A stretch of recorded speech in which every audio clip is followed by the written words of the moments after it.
breakfast. What I really want to do is cover how the UK supports photonics from a basic technology, from a technology implementation point of view, and most importantly from a company growth and profit aspect. So looking at the early stages, the UK supports low technology readiness level technology, mostly through the UK research councils, and they have a total annual budget of £3 billion, which is a substantial chunk of money.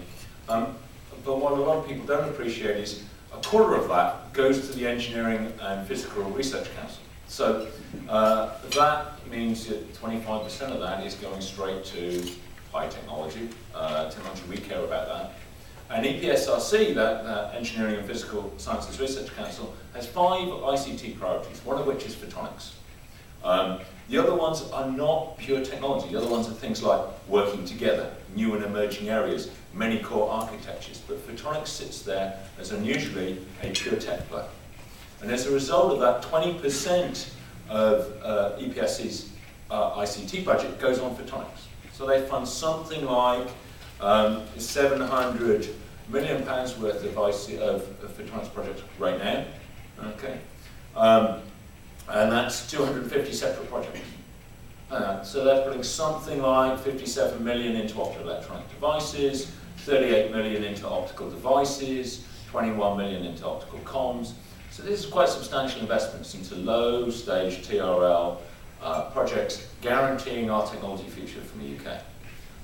And one thing that is changing is that most people associate EPSRC as a science organisation. They fund science. But they are increasingly concerned about the impact of that science. You can't apply for an EPSA grant unless you say what impact it's going to have on society and companies. And increasingly that's extending not just to asking companies for a letter of support, but for getting companies actively involved in those early stage science programs. So to give you an example, EPSA fund a Centre for Innovative Manufacturing in Photonics, happens to be based in Southampton, has a £6 to £7 million budget over 5 years, specifically designed to solve manufacturing problems, to make photonics more manufacturable. And in a sense, there's a focus on that of early stage problems, but also how do you get those into reality and into manufacturing. And increasingly we'll see EPSA do more and more of this. They are very concerned that they have an impact on companies. And we shouldn't forget that EPSA are only one of the funding councils. The other one, STFC, I think Rick Allen's somewhere in the room, I think I saw him earlier. There you go, Rick. STFC have a budget of about 600 million as well, but a great deal of their projects, which are mostly orientated about large science, involve photonics. It may be photonic detectors, it may be telescopes. All of these involve photonics, and therefore the other research councils can be big supporters of our technology. The support doesn't stop there. As we know, everybody's concerned about how you cross the great divide and get early stage research into the market. And as Alistair said, the Technology Strategy Board are the key agency in the UK that fund that. And like Europe, the TSB have recognised photonics as one of 4 enabling technologies. In a report published just in November, photonics was flagged as one of the key underpinning technologies.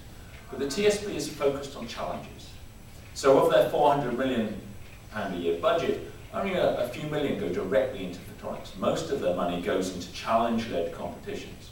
So if you want to work with a TSB, you have to think, what's the problem you're solving?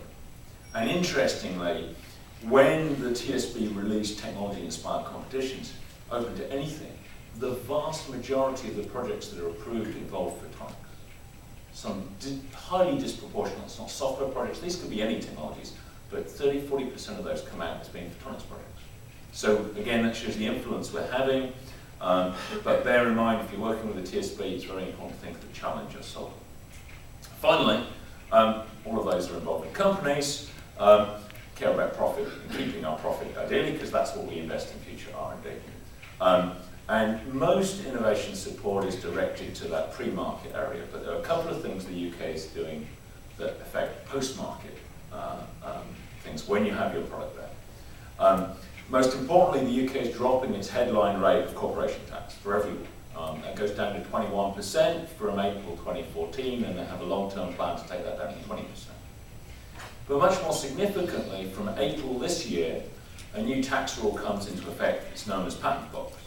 And essentially that rule says that you can elect to pay 10% tax on the profits of any product that uses a UK patented or European patented invention forever.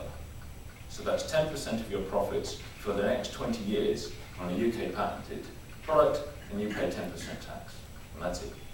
So that has a huge impact because that's post-market, that's all of your future profits. That's nothing to do with the cost of innovation, that's to do with the money you get to keep in your pocket as a company. And that makes the UK a very competitive place, not just to patent stuff, but to exploit that technology. So to summarise, the UK is very big supporters of base technology. We've been very good at that. We're working on how to translate that and get that into products. And most importantly, I think increasingly we're working in the UK to help you keep those profits and therefore enable you to invest those in new products in the future. Thank you all.